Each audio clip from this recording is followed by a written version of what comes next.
राहणारी जीभ आहे ती जीभ जर कधी दाताने जर एखाद्या वेळेस चुकून जर चावल्या गेली ना नाना दादा तर कोणी दात पाडत नसत. जीभ दाताने चाविली कोणी बत्तीशी पाडली.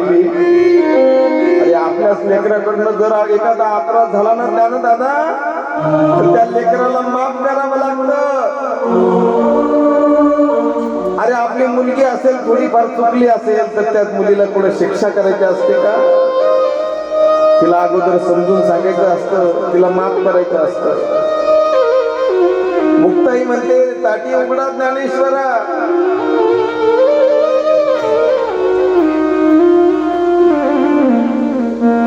योगी त्यालाच म्हणतात ज्ञानदादा. बाहेरून चिमुरडी मुक्ताई बोलत होती आणि आतमध्ये मात्र ज्ञानोबारांच्या डोळ्याला मात्र 2-2 धारा लागल्या. समाधी उत्थान झाली. मुक्ताईचे शब्द जणू कानाच्या विवरातून अगदी हृदयापर्यंत गेले आणि ज्ञानोबारांच्या देखील काळजाचा ठाव घेतला. महाराज हे मुक्ताईचे शब्द आहेत. हे कुणाचे शब्द आहेत? माझ्या मुक्ताईचे शब्द आहेत. महाराज ताटीचे अभंग वाचा, फार गोड आहे. ताटीचे अभंग वाचले ना तर माणसाची सहनशक्ती वाढते, माणसाची धैर्य शक्ती वाढते. महाराज जीवनामध्ये तीच माणसं मोठी होतात जी माणसं सहन करतात. ज्या दगडाने टोले सहन केले ना त्याच दगडामध्ये देवाची मूर्ती घडते. ज्या दगडाने सहन केलं नाही ना तो शेवटी पायरीचा दगड होता. चिमुरडी मुक्ताई समजूत काढते. ज्ञानदादा सुद्धा चिमुरड्या मुक्ताईचे शब्द ऐकून निवृत्तीनाथांना सुद्धा नवल वाटलं. निवृत्तीदादा चिमुरड्या मुक्ताईकडे पाहता का मीच हिला उपदेश केलेला आहे, मीच हिला बोध दिलेला आहे, तिला एवढं ज्ञान कसं आहे? मग निवृत्तीदादांना आठवण झाली की अरे मी जरी हराचा अवतार असलो तरी ही सुद्धा कोण आहे? आधी माया शक्ती कोण आहे? साक्षात परंपा भगवती मा जगदंबा.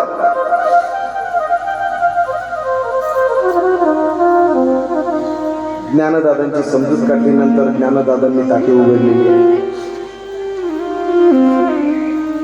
आणि टाकी उघडल्यानंतर सांगितलं ज्ञानदादा आता इथून पुढे तू भिक्षा मागायला जायचं नाही. पुढे महाराज असाच एकदा दिवाळीचा सण आला बरोबर आणि दिवाळीचा सण आला म्हणून निवृत्तीनाथांनी इच्छा व्यक्त केली. निवृत्तीदादा म्हटले मुक्ताईला, मुक्ते दिवाळीचा सण आहे ना मग मांडे खायची इच्छा आहे, तुला काय काय लागतं ना सामुग्री मला सांग, मी आणून देतो. मुक्ताईने सांगितलं काही नाही, शिदोरी सामान आहे ना मी घेऊन येईल. मांडेच खायचे ना तुम्हाला, तुम्हाला मांडे कळतं का? हा नाही कळत? पुरणपोळी कळते का? हा मोठी पुरणपोळी म्हणजे मांडा.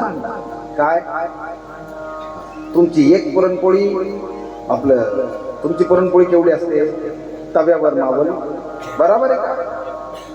तव्यावर मावल एवढीच असते ना? अरे हो म्हणा, नाही तर नाही तरी म्हणा. मग तुमच्या 4 पोळ्या आणि आमचा 1 मांडा, बरोबर. आमचा मांडा भाजायसाठी तव्यावर भाजला जात. आमचा मांडा जर भाजायचा असेल तर ते कुंभाराकडून कोणाला कोण स्वतंत्र खापर आणावं लागत मोठं आणि घरातल्या चुलीवर नाही चालत ते, बाहेर मोठी चूल. तुम्ही कुरड्या करता ना, कुरड्या करायला तुम्ही कशी मोठी दगडाची 3 दगडाची भली मोठी चूल मांडता तशी चूल करावी लागते मांडा भाजायला. मोठी चूल करावी लागते. तो खापर असतो ते मोठं, ती खालून लाल होतो ते. आणि तो जो मांडा जो असतो ना तो असं लाटून नाही होत तयार, तो या कोपरावर करतात, या कोपरावर असं असं असं असं ते करतात. आमच्या तिकडच्या माता मावल्यानं बरोबर जमत. तुम्ही म्हशाल नुसतं बोलून काय उपयोगी बाबा, आम्हाला खाऊ घाल नाही का? अरे तुम्ही येत नाही शिर्डीला, तुम्ही बरं शिर्डीला आले का आम्ही काय बाबाचा प्रसाद खाऊ घालतो तुम्हाला. तिकडे कधी योग आला असता कधी जर बाबांनी शक्ती दिली तर तुम्हाला नक्की आम्हाला तिथे मांडे मोठे मोठे असतात. आपल्यापेक्षा तिकडं खानदेश भागामध्ये जास्त आहे. खानदेश भाग तिकडं कोकण प्रांतामध्ये किंवा इकडे पुणे जिल्हा वगैरे इकडे जास्त आहे, पण जास्त करून खानदेश भागात जास्त आहे. मग तो मांडा भाजण्यासाठी जे खापर लागतं ना, ते खापर सगळं शिदोरी आणली मुक्ताईने. खापर आणण्यासाठी महाराज कुंभाराकडे गेली मुक्ताई, आणि मुक्ताई कुंभार दादाकडनं ते खापर घेतलं, आणि खापर घेऊन मुक्ताई चालली होती महाराज. तर समोरून विसोबासाठी आली. हे विसोबासाठी कोण? आळंदी मधले विद्वान होते, विसोबासाठी नाव दिलं. आणि हे आता विसोबासाठी सुद्धा दैवाचेच अवतार आहे, परंतु लीला बघा, लीला कशा असतात बघा. विसोबासाठी समोरून आले, त्यांनी मुक्ताईच्या हातातलं खापर पाहिलं. ते खापर चालवलं होतं ना बनवायला, मांडी बनवायचं म्हणून, आणि ते मुक्ताईच्या हातातलं खापर पाहिलं. विसोबासाठीने तो विसोबासाठी म्हणजे ब्राह्मणच ते भली मोठी शेंडी, भला मोठा चांगला 150 किलो वजन असेल त्यांचं, असं भला मोठा मोठ्याने आरडला, हे मुक्ते कुठं चालली, इकडे ये. चिमुरडी मुक्ताई घाबरली, मार लटलट कापत ते हातामध्ये खापर आहे तशीच जवळ आली. विसोबा चाटींच्या समोर राहिली. काय म्हणतात दादा, काय तुझ्या हातामध्ये? काही नाही, खापर आहे, मांडे भाजायचं खापर. आता या संन्यासाच्या पोरांना कशाला पाहिजे मांडे? निवृत्ती दादांना खावे वाटले, सगळ्यांना खावे वाटले. आता सण आला ना, दिवाळ सण, म्हणून चालत. अरे संन्यासाच्या पोराला एवढे नखरे कशाला पाहिजे खायचे? कशाला एवढे चोचले पाहिजे खायला? जी भीक मिळते त्याच्यावर चालत नाही का? संन्यासाची कार्टी असं म्हटलं ना. आणि इकडे ते खापर घेतलं मुक्ताईच्या हातून, खापर हिसकावून घाण तिची जमिनीवर आदळलं महाराज. जमिनीवर खापर आदळल्यानंतर महाराज ते गेलं ना फुटून, त्याच्या ठिकऱ्या झाल्या. मातीच असतं ते. मुक्ताई रडायला लागली, माझी घाबरली मुक्ताई. तशीच रडत रडत मुक्ताई सिद्धपेठाकडं, त्या झोपडीकडं, जिथं माऊलींची झोपडी होती ना, त्याला सिद्धपेठ म्हणतात. तुम्ही आळंदीला कधी जा नाही, जाच तुम्ही एकदा. आता तुम्ही माऊलीचं चरित्र ऐकलं ना, माझी विनंती, तुम्ही एकदा तरी आळंदीला जा म्हणा. देहू बघा, आळंदी बघा, पंढरपूर बघा, एकदा तरी.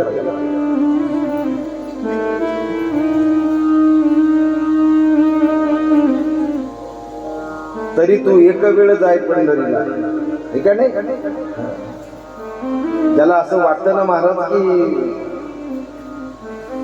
सुखरूप असा परमात्मा ज्याला पाहायचा ना, त्याने पंढरपूरला जायचं. सुखरूप पाहिजे तुझे कोण सांगा, एका पांडुरंगासारखे, माझ्या पांडुरंगासारखा सुखरूप देव दुसरा कोणताच नाही जगामध्ये. जेवढे पण देव आहे ना महाराज, कलियुगामध्ये हाच देव आहे फक्त. अगोदर त्याची भक्ती करावी लागते, मग बाकीचं काय असेल ते. पण विठ्ठल पहिले महाराज, पांडुरंग परमात्मा पहिले. विठ्ठल कुडीचे दैवत, विठ्ठल पुण्यानी पुरुषार्थ, विठ्ठले बिन जाड नाही गोता. आता विठ्ठलाशिवाय दुसरी जाड नाही. मुक्ताई रडत रडत आली सिद्धपेठामध्ये. ज्ञानदादांनी पाहिलं मुक्ताईच्या डोळ्यात. आता लहान एक लक्षात घ्या, हे बघा, ज्याला बहीण आहे ना महाराज, तो लय भाग्यवान आहे. एक तरी बहीण असावी महाराज, एक तरी बहीण असावी. बहीण नसेल ना काही खरं नाही. माया कळत नाही महाराज, बहिणीमुळे माया कळते महाराज माणसाला. खरं माया जी असते ना महाराज, जी जीव जी लागते, ती बहीण लई जीव लावते महाराज भावाला. महाराज बहीण असो, मुलगी असो, ही पाहिजे माणसाला. ज्याला मुलगी नाही ना महाराज, त्याने देवाला विनंती करायची की या जन्मात मला मुलगी नाही दिली, पण पुढच्या जन्मात दे. मुलगी आणि बहीण हे असलं तर माया कळते महाराज, नाहीतर काय कळते? अरे आपण गेल्यानंतर सगळ्यात मोठा आवाज बघा तुम्ही, माणूस जर मरण पावला ना, सगळ्यात मोठा आवाज आला का लगेच लोक आपाप ओळखतात, हा तिची मुलगी आली. कोण आलं म्हणत्या? मुलगी आली. तिचं मोठं रडणं राहतं ना, तिचं रडणंच वेगळं असतं.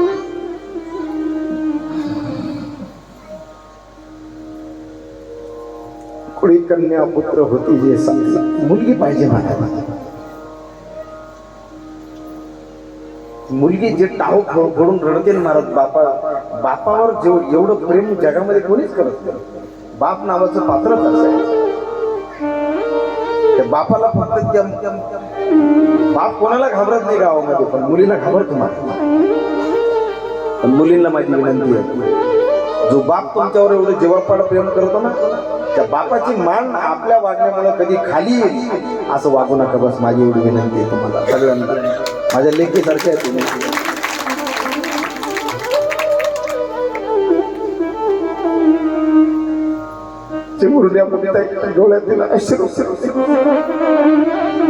निवृत्ती दादा पळत आले, मुक्ताईला खाऊन आईला बाबाला मी वचन दिले, मीच तुमचा बाप आहे, मला आईची पण भूमिका करायची, बापाची पण करायची. मुक्ते तुम्ही बघा, स्वतःच्या पत्नीला जरी शिवाय दिल्या ना तर माणसाला काही वाटत नाही, पण आपल्या मुलीबद्दल जर कोणी वाईट बोललं ना तर बापाला कधी सहन होत नाही. मुलगी सासरी जाते, माहेराहून सासरी जाते महाराज मुलगी, सगळं ऐकून घेईन नवऱ्याचं, तिच्या बापाला शिवी देऊन पाहतो मी. मग तिचा अवतार बघा तुम्ही, कशी चंडिका होते. मुलगी बापाला शिवी दिलेलं कधी सहन करत नाही महाराज. तिला तुम्ही 100 शिव्या द्या, ती सहन करी, पण तिच्या बापाबद्दल जर आपण वाईट बोललो ना, सोडणार नाही महाराज.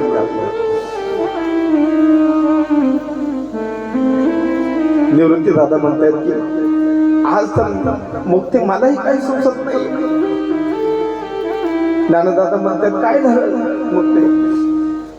दादा खापर आणण्यासाठी गेले होते कुलालाकडे, खापर घेतलं, खापर घेऊन आले आणि विसोबासाठी रस्त्यात अडवलं, खापर इसरावून घेतलं आणि जमिनीवर आदळलं, फोडून टाकलं. काळजी करू नको, आपण दुसरं खापर आणलं. ज्ञानदादा गेलेले कुलालाकडं, परंतु महाराज विसोबासाठी कुलालाला त्या कुंभाराला धमकावून ठेवलं होतं. गुन्हा जर ती संन्यासाची कार्टी जर आली ना, त्यांना खापर जर दिलं तर खबरदार आहे, माझे कर्जाऊ घेतलेले पैसे उद्या जाऊ द्या ते परत. कुंभार घाबरला, महाराज कुलाल घाबरला. तो म्हटला नाही देणार. खापर असून सुद्धा नंतर ज्ञानदादा मागायला गेले, मुक्ताई पण मालिक परत मागायला, पण नाही दिलं खापर. तसेच सिद्धबेटाकडे आले. ज्ञानदादा मुक्ताईला म्हणतोय काळजी करू नको, तुला मांडे भाजायचे ना, कर तयारी, सगळी तयारी कर, सामुग्री कर.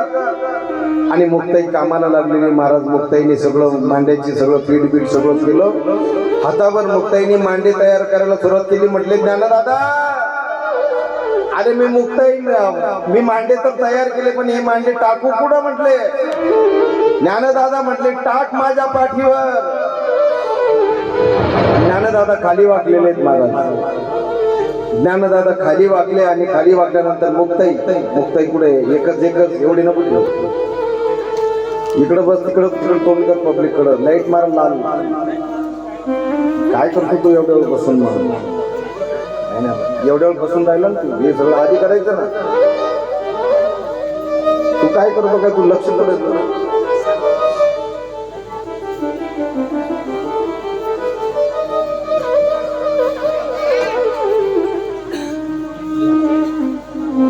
ज्ञानदादांनी योग अग्नी पेटवलेले महाराज, आणि योग अग्नीने ज्ञानदादांची पाठ लालबुंद झालेली महाराज.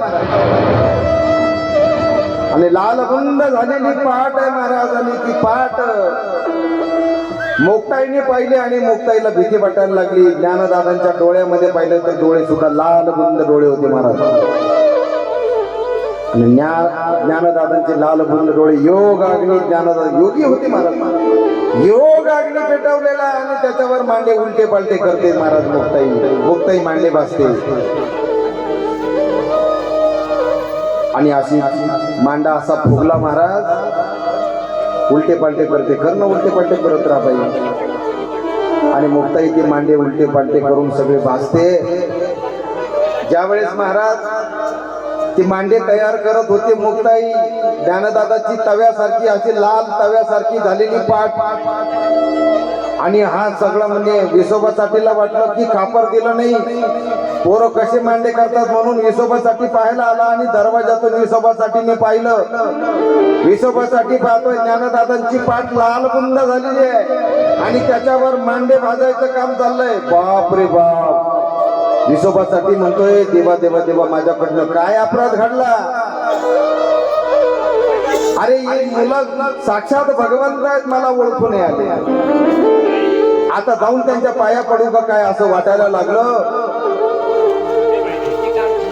आणि महाराज विसोबासाठी असा दार तोडून असा बळजबरी दार उघडून मध्ये शिरला आणि विसोबासाठीने एक मांडा पळवला महाराज.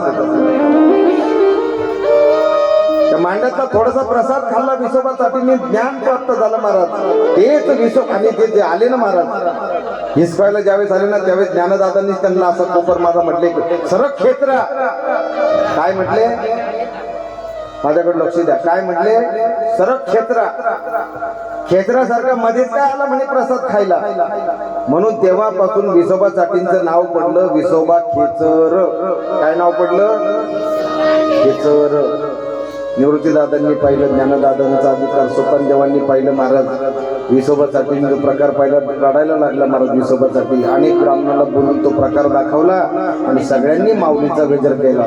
श्री ज्ञानेश्वर महाराज की लावा लाईट लावा.